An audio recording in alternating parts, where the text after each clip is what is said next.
ഇസ്ലാമിന്റെ പ്രമാണങ്ങളില്ലേ ഇതൊക്കെ? സ്വഹാബിയുടെ അമൽ ദീനിന് തെളിവാണ്. പ്രാമാണികരായ പണ്ഡിതന്മാർ അവർ ശരിവെച്ച വിഷയങ്ങൾ തള്ളിപ്പറയാൻ ഒരാൾക്കും പാടില്ല. അഹ്ലു ദിക്റാണത്. ഫസ്അലു അഹ്ല ദിക്ർ ഇൻ കുൻതും ലാ തഅലമൂൻ. പണ്ഡിതന്മാരുടെ മേൽ പണ്ഡിതന്മാരായി നമ്മളൊക്കെ ക്ഷമയാണോ? എത്ര വലിയ അഹങ്കാരമാണത്! ഇനി വരാൻ പോകുന്ന തെളിവുകൾ ഇതിലും കൂടുതൽ നമ്മുടെ വിഷയങ്ങൾ നമ്മൾ ചർച്ചയിലേക്ക് ആഴങ്ങളിലേക്ക് കടക്കുകയാണ് ഇൻഷാ അല്ലാഹ്. മുൻഗാമികളായ മഹാന്മാരായ പണ്ഡിതന്മാർ അവരുടെ വിശുദ്ധമായ ഗ്രന്ഥങ്ങളിൽ രേഖപ്പെടുത്തിയ വിഷയങ്ങൾ ഹദീസിനെ ഖുർആൻ അപഗ്രഥനം ചെയ്തത്. നമ്മൾ എപ്പോഴും പറയുന്ന വിഷയം ഇതാണ്. പുത്തനാശയക്കാർ പെട്ടുപോകുന്നത് ഹദീസിന്റെയും ഖുർആനിന്റെയും പരിഭാഷ വായിച്ചു നിർത്തുമ്പോഴാണ്. ആരെങ്കിലും എഴുതി വെച്ചത് വായിക്കല്ല. പ്രാമാണികമായ ഹദീസിന്റെയും ഖുർആനിന്റെയും ആധികാരികതയുള്ള പണ്ഡിതന്മാർ അവര് രേഖപ്പെടുത്തിയ കിതാബുകളൊന്നും എടുത്ത് പഠിക്കും. വെറുതെ ഉള്ള യൂട്യൂബ് നോക്കിയിട്ട് അവരത് പറഞ്ഞു, ഇയാൾ ഇത് പറഞ്ഞു, അങ്ങ് നിങ്ങൾ കിതാബ് എടുത്ത് പഠിക്കുക. എത്ര വിഷയം എത്ര എളുപ്പമാണ്! ഈ ഉമ്മത്തിനെ കൺഫ്യൂഷനിലാക്കരുത്. ചെയ്യുന്ന നന്മകള് തിന്മയാണ് എന്ന് മനുഷ്യനോട് പറയുന്ന രീതിയിൽ നന്മകൾ ഇല്ലാതെയാവുന്ന പണി നിങ്ങൾ ചെയ്യില്ലെങ്കിൽ ചെയ്യരുത്. വേണ്ട, ചെയ്യുന്നവര് ചെയ്യുന്നത് പ്രമാണബലമുള്ള ഒരു വിഷയമാണെങ്കിൽ അത് തെറ്റാണെന്ന് പറയരുത്. അത്രേ ഞാൻ പറയുന്നുള്ളൂ. വേറെ സംവാദമോ അങ്ങോട്ടും ഇങ്ങോട്ടും അടിപിടിയോ ഒന്നുമല്ല ഇവിടെ വേണ്ടത്. ഒരു സത്യവിശ്വാസി ചെയ്യുന്ന അമലിന് ഇസ്ലാമിക പ്രമാണങ്ങളുടെ തെളിവുണ്ടെങ്കിൽ അതിനെ സംബന്ധിച്ച് ബിദ്അത്ത് എന്ന് പറയല്ല, കുഫർ എന്ന് പറയല്ല, ശിർക്ക് എന്ന് പറയല്ല. നിനക്ക് വേണമെങ്കിൽ ചെയ്തോ, നിനക്ക് തോന്നുന്നു എനിക്ക് വേണ്ട, നിങ്ങൾക്ക് സ്വാതന്ത്ര്യമുണ്ട്. പക്ഷേ അത് ചെയ്യുന്നവരെ സംബന്ധിച്ച് ബിദ്അത്ത് ചെയ്യുന്നു എന്ന് പറയരുത്. ഇതാണ് ഇനി പറയാൻ പോകുന്ന വിഷയങ്ങളിൽ എനിക്ക് നിങ്ങളോട് അപേക്ഷിക്കാനുള്ളത്. അത്രേ വേണ്ടു. ഈ പ്രമാണങ്ങൾ ഒന്നുകിൽ നിങ്ങൾ ഇത് ഇല്ല എന്ന് പറയണം, അല്ലെങ്കിൽ തെറ്റാണെന്ന് പറയണം. അതിനുള്ള ധൈര്യം ഉണ്ടാവുമെന്ന് എനിക്ക് തോന്നുന്നില്ല. മയ്യത്തിന് വേണ്ടി നോമ്പ് നോൽക്കണം റസൂലുള്ളാഹി ഞങ്ങൾ പറയാം. മയ്യത്തിന് നോമ്പ് നിർബന്ധമായ നോമ്പ് കടമായിട്ട് ബാക്കിയായി പോയിട്ടുണ്ടോ? മയ്യത്തിന്റെ അനന്തരാവകാശികൾ, ഉമ്മ നോമ്പൊൽക്കാതെ മരിച്ചിട്ടുണ്ട്, ഉമ്മയുടെ ഒരുപാട് നോമ്പ് ഖളാ ഉണ്ട്, മക്കള് നോമ്പ് നോൽക്കണം. വാപ്പാക്ക് നോമ്പ് ഖളാ ഉണ്ട്, മക്കൾ നോമ്പ് നോൽക്കണം വാപ്പാക്ക് പകരമായിട്ട്. സജ്ജനങ്ങൾക്ക് നോൽക്കാം അവർക്ക് പകരമായിട്ട്. നോമ്പ് വീടും. അപ്പൊ ഒരു മനുഷ്യൻ ചെയ്യുന്നത് മാത്രമേ കിട്ടുള്ളൂ, വേറെ ആര് ചെയ്താലും കിട്ടും. ഈ പറഞ്ഞ ആയത്തിനൊക്കെ ഈ ഹദീസിന്റെ സാരങ്ങൾ കൂടെ മനസ്സിലാക്കിയിട്ട് വ്യാഖ്യാനിക്കാൻ പറ്റുള്ളൂ. എന്തുകൊണ്ട്? വിശുദ്ധ ഖുർആനിന്റെ ആശയങ്ങൾ പരിഭാഷ വായിച്ച് മാത്രം ഇരിക്കാനുള്ളതല്ല. ലിതുബയ്യന ലിന്നാസ് മാ നുസ്സില ഇലൈഹിം. നബിയേ, വിശുദ്ധ വചനങ്ങളുടെ വ്യാഖ്യാനം നിങ്ങൾ പറഞ്ഞു കൊടുക്കണം റസൂലേ. അതിന്റെ അർത്ഥം എന്താ? ഹദീസും കൂടെ പഠിക്കണം. ഖുർആൻ പഠിക്കണമെങ്കിൽ ഹദീസ് പഠിക്കണം. ഇത് എവിടുന്ന് കിട്ടി? ഖുർആനെന്ന്. ഖുർആൻ വ്യാഖ്യാനിക്കേണ്ടത് ആരാ? നബി തങ്ങൾ സല്ലല്ലാഹു അലൈഹി വസല്ലം. തങ്ങൾ പറയുന്നതാണ് ഹദീസ്. അതുകൊണ്ട് വിശുദ്ധ വചനങ്ങളെ തെറ്റിദ്ധരിപ്പിക്കുന്ന രീതിയിൽ ദുർവ്യാഖ്യാനം നടത്തരുത്. അല്ലാഹു തആല അറിയാതെ ചെയ്തു പോയതും അറിഞ്ഞു ചെയ്തു പോയതുമാണെങ്കിൽ തന്നെയും അല്ലാഹു പുറത്തു തരട്ടെ. ഹബീബായി തങ്ങൾ പറയുന്ന ഹദീസ്, മൻ മാത വഅലൈഹി സുയാമുൻ സാമ അൻഹു വലിയുഹു. ആരെങ്കിലും മരണപ്പെടുകയും അവർക്ക് നിർബന്ധമായ നോമ്പുണ്ടാവുകയും ചെയ്തിട്ടുണ്ടെങ്കിൽ ആ മരിച്ച മയ്യത്തിന്റെ അവകാശികള്, ആ മയ്യത്തിന്റെ ഏറ്റവും അടുത്ത ബന്ധുക്കൾ മയ്യത്തിന് പകരമായി നോമ്പ് നോൽക്കണമെന്ന് റസൂലുള്ളാഹി സ്വല്ലല്ലാഹു അലൈഹി വസല്ലം. യാ അല്ലാഹ്. ഇമാം ബുഖാരി മുസ്ലിം തങ്ങൾ കൊണ്ടുവരുന്ന ഹദീസ്, അബൂ ദാവൂദ് സുനൻ, മഹാനായ ഇമാം നസായി റഹ്മത്തുള്ളാഹി അലൈഹി, ഇമാം ബുഖാരി ഇമാം മുസ്ലിം രണ്ട് മഹാന്മാരും കൊണ്ടുവന്ന ഹദീസാണിത്. മയ്യത്തിന് നോമ്പുണ്ടോ? ബന്ധുക്കൾ നോമ്പ് വീട്ടണം, ഖളാ വീട്ടണം. ഇല്ലെങ്കിൽ ഉമ്മാന്റെ കടം വീടൂല, വാപ്പായുടെ കടം വീടില്ല. ബന്ധുക്കൾക്ക് അത് നിർബന്ധമാണ്. മൻ മാത വഅലൈഹി സുയാമുൻ സാമ അൻഹു വലിയുഹു. ആരെങ്കിലും മരിക്കുകയും അവർക്ക് നോമ്പ് നിർബന്ധമായ നോമ്പുണ്ടാവുകയും ചെയ്തിട്ടുണ്ടെങ്കിൽ അവരതിന് പകരമായിട്ട് ബന്ധുക്കൾ നോറ്റുകൊടുക്കണേ. പകരം ചെയ്താൽ കൂലി കിട്ടും എന്നതിന് തെളിവ് ഇത് മാത്രം പോരെ. നമ്മുടെ അമൽ നമുക്ക് അവകാശപ്പെടുന്നതാണ്. നമ്മളൊരു അമൽ ചെയ്താൽ നമുക്ക് അവകാശമായി ആ സംഭവം, അത് നമുക്ക് ആർക്ക് വേണമെങ്കിലും കൊടുക്കാം. ഈ ഒരു ഖിയാസാണ് അലിമീങ്ങൾ കൊണ്ടുവരുന്നത്. ഈ തെളിവുകൾക്കൊക്കെ പുറമെ നമുക്ക് നമ്മുടെ കയ്യിൽ പൈസ ഉണ്ട്, 100 രൂപ ഉണ്ട്, അത് നിങ്ങളുടേതാണോ? നിങ്ങൾക്ക് മിൽക്കുണ്ടോ? നിങ്ങൾക്ക് സ്വതക്ക ചെയ്യാം, ദാനം ചെയ്യാം. വേറെ ഒരാളുടെ കിഷനെടുത്ത് കൊടുക്കാൻ പറ്റില്ലല്ലോ. നിങ്ങളുടേത് നിങ്ങൾക്ക് കൊടുക്കാം. നിങ്ങളൊരു അമല് ചെയ്താൽ അതിന്റെ കൂലി നിങ്ങൾക്കാണ്. അത് പറയാം, അല്ലാഹുവേ, എന്റെ ഈ ഫാത്തിഹ ഞാൻ ഓതിയത്, യാസീൻ ഞാൻ ഓതിയത്, ഖുർആൻ ഓതിയത്, ഖതം തീർത്തത് ഞാൻ എന്റെ ഉമ്മാക്ക് വേണ്ടി ഹദിയ ചെയ്യാൻ, അല്ലെങ്കിൽ ഇവിടെ മറവ് ചെയ്യപ്പെട്ട് കിടക്കുന്ന മഹാനായ ഖാലി ഹസൈനാർ തങ്ങളുടെ പേരിൽ ഞാൻ ഹദിയ ചെയ്യുകയാണ്. നിങ്ങൾ ആർക്കും ഹദിയ ചെയ്യാം. അതിലൊന്നും ശറയിൽ ഒരു വിരോധവുമില്ല. നിർബന്ധമാണോ? അല്ല, നിർബന്ധമുള്ള വിഷയമല്ല. നിങ്ങൾക്ക് വേണമെങ്കിൽ ചെയ്യാം. അത് ചെയ്ത് തെറ്റാണോ? ഒരിക്കലുമല്ല. ഇത്രയേ നമ്മൾ പറയുന്നുള്ളൂ. അല്ലാഹു തആല കാര്യം മനസ്സിലാക്കാൻ തൗഫീഖ് നൽകട്ടെ. ഒരു പെണ്ണ് അല്ലാഹുവിന്റെ റസൂലിന്റെ മുമ്പിലേക്ക് വരുന്നു. ഈ ഹദീസ് ബുഖാരിയിലുണ്ട്, മുസ്ലിമിലുണ്ട്. അവര് പറഞ്ഞു, യാ റസൂലല്ലാഹ്, നബിയേ, ഇന്ന ഉമ്മി തുഫിയതു അലൈഹാ സിയാമു ശഹ്രിൻ. എന്റെ ഉമ്മ ഒരു മാസത്തെ നോമ്പ് നോൽക്കാതെയാണ് മരിച്ചുപോയത്. ചില റിവായത്തിൽ 2 മാസത്തെ നോമ്പുണ്ട് എന്ന് പറഞ്ഞു. ചിലത് പറഞ്ഞു ഉമ്മ നോമ്പ് നോൽക്കാൻ നേർച്ചയാക്കിയിരുന്നു. നേർച്ചയാക്കുക എന്ന് പറഞ്ഞാൽ അത് നിർബന്ധമായി മാറും. ഞാൻ നോമ്പ് നോൽക്കാൻ അല്ലാഹു തആലക്ക് വേണ്ടി തിങ്കളാഴ്ച ദിവസം നോമ്പ് നോൽക്കാൻ നേർച്ചയാക്കി എന്ന് പറഞ്ഞാൽ ആ തിങ്കളാഴ്ച നോമ്പ് നോൽക്കൽ ഫർളാൻ, നിർബന്ധമായി കഴിഞ്ഞു. സുന്നത്തല്ല, പിന്നെ ഫർളാണത്. നേർച്ചയാക്കിയാൽ അത് നിർബന്ധമാകും. അവര് ചോദിച്ചു, നബിയേ, എന്റെ ഉമ്മാക്ക് പകരം ഞാനത് നോൽക്കുന്നത് മതിയാവുമോ റസൂലേ? നബിയുടെ മറുപടി വന്നു, അറഅയ്തി ലൗ കാന അലാ ഉമ്മികി ദൈനുൻ അകുൻതി തഖ്ദീഹി. നിങ്ങളുടെ ഉമ്മാക്കൊരു കടമുണ്ടെങ്കിൽ ആ കടം നിങ്ങൾ വീട്ടുമോ? ആ പെണ്ണ് പറഞ്ഞു, നഅം യാ റസൂലല്ലാഹ്, അതേ നബിയെ, ഉമ്മയുടെ കടം ഞങ്ങൾ വീട്ടും. ഫദൈനുല്ലാഹി അഹഖു ബിൽ ഖളാ, എന്നാൽ അല്ലാഹുവിന്റെ കടമാണ് ആദ്യം വീട്ടേണ്ടത്.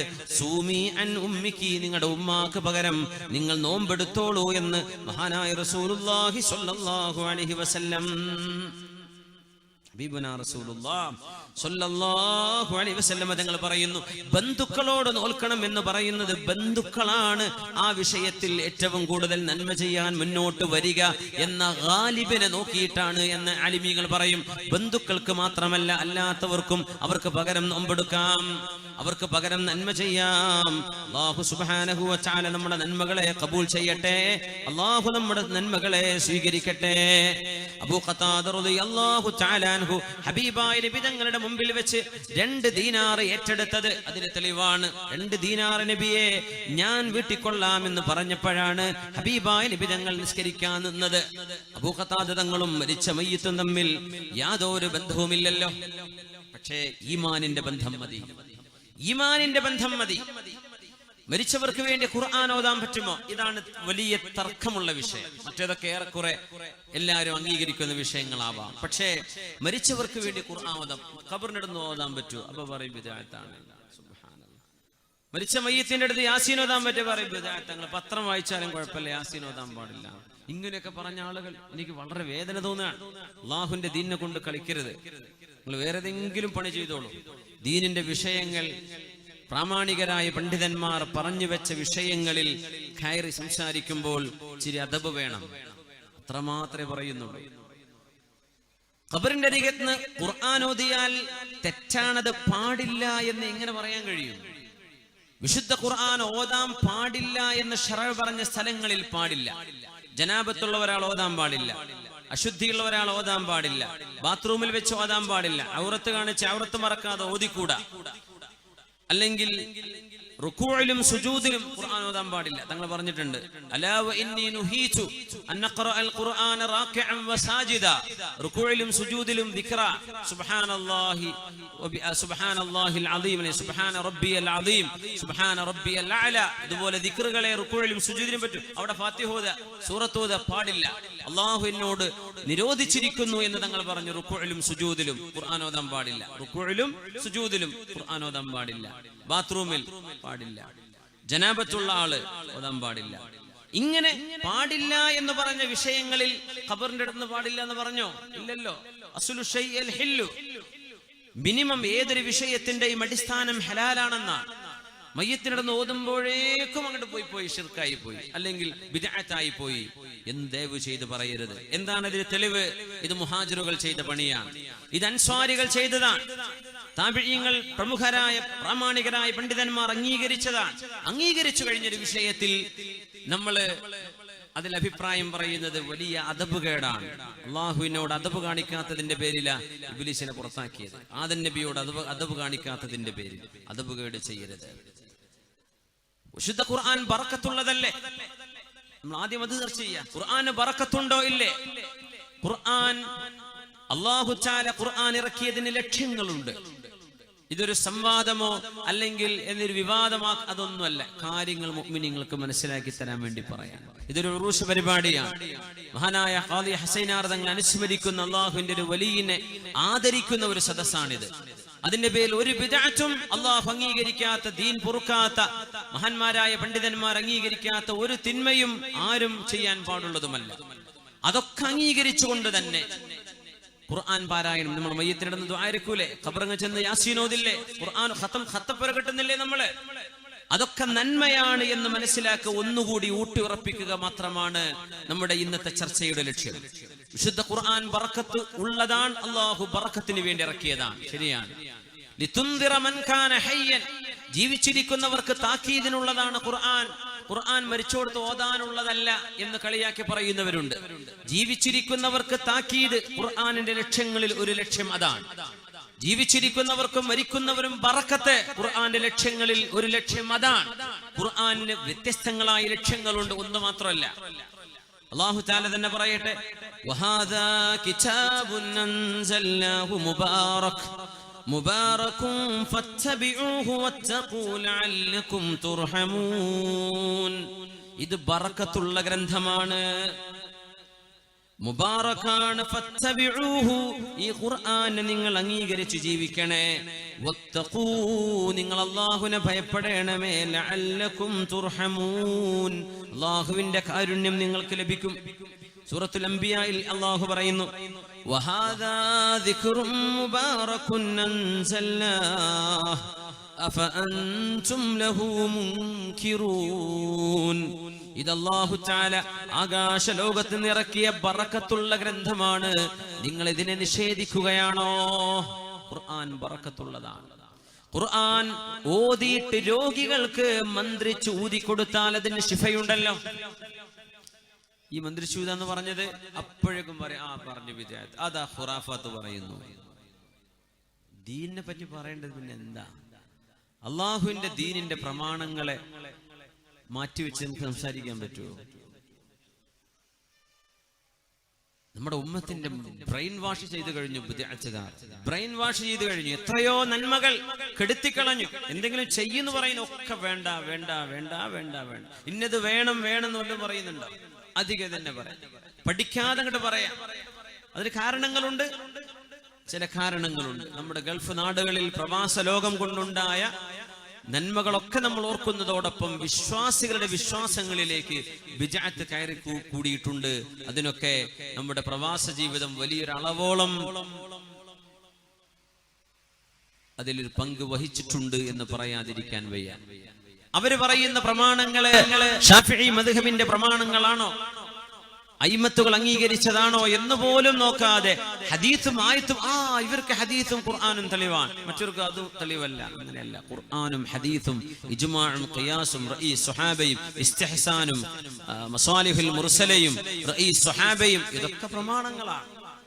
ദീനിന്റെ അസുലുകൾ എന്ന് മനസ്സിലാക്കിയാൽ ഈ വിഷയമൊക്കെ വളരെ പെട്ടെന്ന് ക്ലിയർ ആകുന്നതേ ഉള്ളൂ. അതുകൊണ്ട് ഞാൻ ഒന്നുകൂടെ ആഴത്തിൽ പറയാണ്, പ്രമാണബദ്ധമായ വിഷയങ്ങളെ ബിദ്അത്ത് എന്ന് പറയരുത്. നിങ്ങൾക്ക് വേണമെങ്കിൽ ചെയ്താൽ മതി, പക്ഷെ ചെയ്യുന്നവരെ പറ്റി അവർ തെറ്റാണ് ചെയ്യുന്നത് എന്ന് ദയവ് ചെയ്ത് പറയരുത്. അത്രയേ പറയുന്നു. വിശുദ്ധ ഖുർആൻ ഓതിയാൽ ബറക്കത്തുണ്ട് എന്നതിന്റെ ഒരു തെളിവ് ഇമാം ബുഖാരിയും മുസ്ലിമും രണ്ട് സ്വഹീഹിന്റെ ഗ്രന്ഥങ്ങൾ, അസഹുൽ കുതുബി ബഅദ കിതാബില്ലാഹ്, അല്ലാഹുവിന്റെ കിതാബ് കഴിഞ്ഞാൽ പിന്നെ ലോകത്തെ ഏറ്റവും പ്രാമാണികമായ ഗ്രന്ഥം സ്വഹീഹുൽ ബുഖാരിയാണ്. ഇമാം ബുഖാരി തങ്ങൾ കൊണ്ടുവന്ന ഹദീസ്, അബൂ സഈദ് അൽ ഖുദ്രി റളിയല്ലാഹു അൻഹു പറയാ, ഞങ്ങളൊരു യാത്രാ സംഘം, ഞങ്ങളൊരു വഴിയിലൂടെ യാത്ര പോകുമ്പോ ഒരു നാട്ടിലെത്തിപ്പെട്ട് ഭക്ഷണമില്ലാതെ വെള്ളം കിട്ടാതെ ഞങ്ങൾ വിഷമിച്ചപ്പോ ഞങ്ങൾക്ക് ഇച്ചിരി വെള്ളം തരുമോ ഭക്ഷണം തരുമോ എന്ന് ആ നാട്ടുകാരോട് ചോദിച്ചപ്പോ അവരെ തന്നില്ല. അബൂ സഈദ് ഖുദരി തങ്ങൾ പറയാം,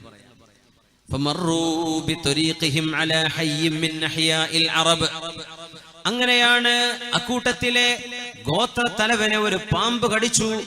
പാമ്പ് കടിച്ചതിൽ പിന്നെ എല്ലാ മരുന്നും പയറ്റി നോക്കിയിട്ട് അവർക്ക് ശിഫ കിട്ടാതെ വന്നപ്പോൾ ആ നാട്ടുകാര് സ്വഹാബികളോട് വന്ന് ചോദിച്ചു, ഹൽ ഫീകും റാഖ്, നിങ്ങളിൽ മന്ത്രി ചൂതി കൊടുക്കുന്നവരുണ്ടോ? മന്ത്രി ചൂതി കൊടുക്കുന്നവരുണ്ടോ? അബൂ സഈദ് അൽ ഖുദരി റളിയല്ലാഹു അൻഹു പറഞ്ഞു, ഉണ്ട്. പക്ഷേ ഞങ്ങൾക്ക് വെള്ളവും ഭക്ഷണവും ചോദിച്ചിട്ട് തരാത്തവരാണ് നിങ്ങൾ, അതുകൊണ്ട് മന്ത്രി ചോദിത്തരാം, ഞങ്ങൾക്കതിന് പ്രതിഫലം വേണം എന്ന് പറഞ്ഞു. അവര് പറഞ്ഞു, നിങ്ങൾക്ക് ഞങ്ങൾ 30 ആടുകളെ തരാം. 30 ആടുകൾ മതിയെന്ന് ചോദിച്ചു. മതി. അബൂ സഈദ് അൽ ഖുദരി റളിയല്ലാഹു അൻഹു ആ രോഗബാധിതനായ പാമ്പ് കടിച്ച വിഷപ്പാമ്പ് കടിച്ച ഗോത്ര തലവന്റെ അരികത്തിരുന്ന് സൂറത്തുൽ ഫാത്തിഹ ഓതുകയും അയാളുടെ തലയിലേക്ക് 7 പ്രാവശ്യം ഊതി കൊടുക്കുകയും ചെയ്തു. ബോധം തെളിഞ്ഞ പോലെ വിഷബാധയേറ്റ് കിടന്ന മനുഷ്യൻ എഴുന്നേറ്റു. 30 പറഞ്ഞ പോലെ 30 ആടുകളെ അവർക്ക് കൊടുത്തു. ഈ സംഭവം വെറൊരു ചരിത്രമല്ല, ഇമാം ബുഖാരിയുടെ സ്വഹീഹിലുള്ള ചരിത്രമാണിത്. സ്വഹാബത്തിന്റെ കാലത്തുണ്ടായത്. 30 ആടുകളെ കിട്ടിയിട്ട് അവരത് ഓഹരി വെക്കാൻ നിൽക്കുമ്പോ അബൂ സഈദ് തങ്ങൾ പറഞ്ഞു, നമുക്ക് റസൂലുള്ളാഹിനോടൊന്ന് ചോദിക്കണ്ടേ? നബി തങ്ങളോട് ചോദിച്ചിട്ടാവാം നമ്മൾ ഇത് എടുക്കുന്നത്. അവർ അല്ലാഹുവിന്റെ റസൂലിനോട് ചെന്ന് പറഞ്ഞു, നബിയേ, ഇങ്ങനെ സംഭവിച്ചു റസൂലേ, അവര് ഞങ്ങൾക്ക് ഭക്ഷണം തന്നില്ല, അവര് ഞങ്ങൾക്ക് ഒരു സൗകര്യവും തന്നില്ല ആ നാട്ടിലെത്തിയപ്പോ. കാരണം എന്താണെന്നറിയോ? ഒരു വിശ്വാസികളുടെ നാട്ടിലെത്തിയാൽ ആ വിശ്വാസിയുടെ ഭക്ഷണവും താമസവും ആ നാട്ടുകാരുടെ ഒരു ബാധ്യതയാണെന്നാണ് ശറഈന്റെ കാഴ്ചപ്പാട്. അതാ ഭക്ഷണല്ലേ ഭക്ഷണം. അതുകൊണ്ട് നമ്മളെ പഴമക്കാരൊക്കെ ജുമുഅക്ക് വരുമ്പോ ഏതെങ്കിലും നാട്ടുകാര് ഭക്ഷണമില്ലാത്തവർ കാണുമ്പോ വീട്ടിലേക്ക് കൈപിടിച്ചു കൊണ്ടുപോകും. അത് ഈ കാഴ്ചപ്പാടാണ്, അത് ശരിയായൊരു കാഴ്ചപ്പാടാണത്. അന്നമില്ലാത്തവർക്ക് അന്നവും കുടിക്കാൻ, വെള്ളമില്ലാത്തവർക്ക് വെള്ളവും കൊടുക്കൽ ഒരു നാട്ടുകാരുടെ ബാധ്യതയാണെന്നാണ് ഇസ്ലാം പറയാം. മൂസാ നബിയും ഖദർ നബിയും യാത്ര പോയ ആ ചരിത്രമല്ലേ മതില് നന്നാക്കി കൊടുത്തത്. അവിടെ ഖദർ നബി ചോദിച്ച്, ഖദർ നബി പൊളിഞ്ഞു കിടന്ന മതിൽ നേരെയാക്കിയപ്പോ മൂസ നബിയോട് ചോദിച്ച ചോദ്യം എന്താണ്?